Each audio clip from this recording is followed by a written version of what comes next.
This week we're going to be remembering John Wesley, former fellow of Lincoln College, founder of the Methodist Church, and someone who came to take his use of money very seriously.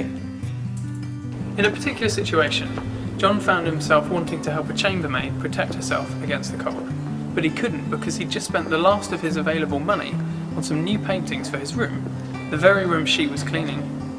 In that situation, he felt so convicted that he'd not been a good steward of the money God had given him, that he decided to completely restructure how he used his money. He decided to live off the minimum he reasonably could and give the rest away to those who needed it.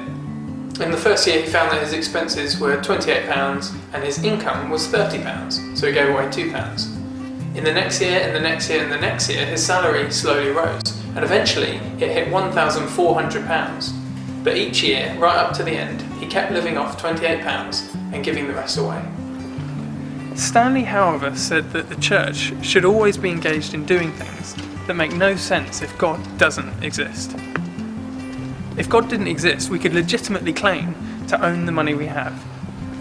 But Wesley, in his belief in God, was convicted that we're only really stewards of what we have on earth.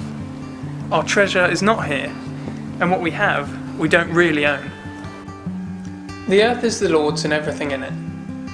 What this means is that we can't and we don't need to claim anything for ourselves. Rather, we're free to use what we have while we're here, to love God with our heart and soul and mind, and to love each other as ourselves. If you're already doing this, I really want to encourage you in that. And if you feel like you could be doing a bit more, well then let's do it together. This week I challenge each of us to take a note of our money, what comes in, what goes out, and where it goes. In that way, together, we can be really serious about stewarding our money well for the kingdom of God.